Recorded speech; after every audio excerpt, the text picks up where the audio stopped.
So any adult in California, whether they are disabled or not, is presumed by the law to be competent, to have capacity to make their own decisions. And that's in the probate code.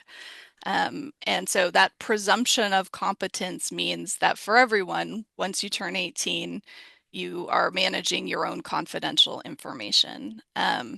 And the law also says that the mere diagnosis of a mental or a physical disability is not enough to say that someone lacks capacity to do a certain act, right? There has to be more information. It's not just, hey, I have this diagnosis, I have this disability, I guess I can't make my own decisions anymore. It's more complex than that.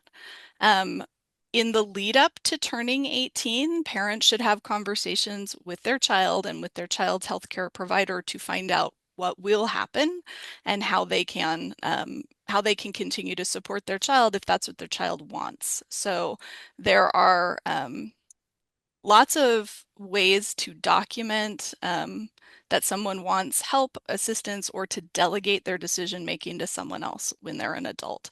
So you could have a durable power of attorney for healthcare. And in California, there's a specific form in the law that you can use. It's easy to look up on the internet.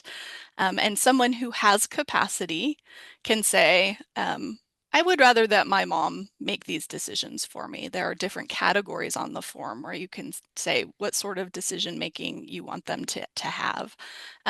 So a power of attorney, a durable power of attorney for healthcare is one way to document that. I think the tricky situation is when it's not clear if someone has capacity or not to sign a power of attorney, because most medical providers will say, oh, here's a durable power of attorney for healthcare. I understand what this means. It's not legally effective if someone doesn't have the capacity to understand what rights they have and what rights they're giving to someone else.